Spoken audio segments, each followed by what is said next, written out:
Bonjour à tous et bienvenue sur AsusPad pour le test que vous attendiez tant. Donc le test de l'Asus Nexus 7, Google Nexus 7 comme vous le souhaitez. Tablette qui n'est pas encore sortie en France, mais qui est sortie aux États-Unis et qui ne devrait tarder à arriver chez nous, certainement aux alentours de août-septembre. Donc en France, elle ne sera distribuée que dans son modèle 16 Go, sachant qu'il en existe un 8 et un 16. Nous avons le modèle 8 Go que nous avons commandé aux États-Unis pour assouvir nos petits désirs de geek. Donc la boîte, on va ouvrir. Bon, bien sûr, j'ai déjà joué avec, sinon je ne pourrais pas vous proposer un test. Alors, on coulisse, on sort. Et alors, on vous a montré une vidéo avec plein de gens qui galéraient à l'ouvrir. Donc oui, il y avait deux petits scotch derrière qu'on a coupés. C'est ouf, hein. Chez moi, elle s'ouvre toute seule. Bon, dedans, bien entendu, la tablette. On y reviendra après. Hop, et une petite boîte magique, secrète, avec dedans.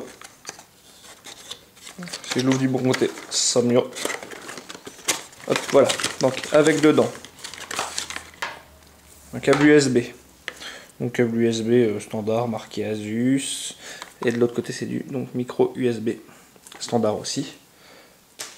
Hop. Comme on ne le connaît pas sur les tablettes Asus vendues normalement qui utilisent un format propriétaire. Donc un petit fascicule garantie, un petit quick start guide. Okay. Et un chargeur USB, donc là au format US. Moi je l'utilise avec un petit adaptateur. Ça coûte 1,50 € sur eBay à tout casser. Bon.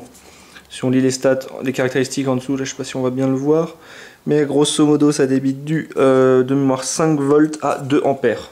Important parce que 2 ampères pour charger la grosse batterie de la tablette, et effectivement si vous utilisez le même chargeur que votre téléphone, qui sont souvent entre 0,8 et 1 ampère heure, et ben, vous allez mettre extrêmement longtemps à charger la Nexus Tab. Enfin, la Galaxy Nexus, je m'embrouille, la Nexus 7. J'en ai fait l'expérience moi-même, je trouvais ça super lent. Je me dis merde, je suis un peu bête, j'utilise le chargeur de mon HTC. Donc voilà, on arrive sur la tablette en elle-même. Donc format 7 pouces. Avec, on va faire le tour. On commence par le dessus. Et ben vous voyez qu'il n'y a pas grand chose si ce n'est le petit microphone ici dans la perforation. Voilà. La tranche gauche, pareil, relativement vide, à part ici 4 petits points pour connecter un dock. Actuellement, il n'est pas encore disponible. Je ne sais pas si Asus va en distribuer ou Google va en distribuer un, ou si ça sera pour les fabricants d'accessoires. En dessous, le port micro USB et un jack standard 3.5. Et sur la tranche droite, ici, bouton power et volume. Au dos, alors, marqué Nexus, Asus et le haut-parleur. Et donc en façade, une webcam de 1,2 mégapixels. Pour les caractéristiques de la bête, et ben c'est tout simple. Hop. On est donc sur un écran 7 pouces dans résolution 1280 par 800. Qui fait donc une densité de pixels de 216 ppi, donc le tout en technologie IPS, une technologie donc d'affichage permettant d'avoir des blancs, enfin des couleurs globalement fidèles, ainsi que un contraste très intéressant, pas aussi bon que de l'AMOLED, mais avec des couleurs plus fidèles. Le tout avec une consommation énergétique assez faible.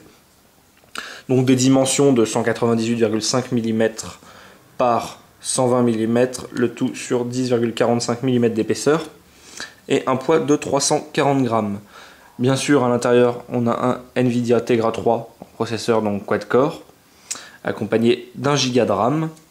Le stockage, donc je le disais tout à l'heure, 8 ou 16 Go de mémoire interne, j'y reviendrai un petit peu plus tard.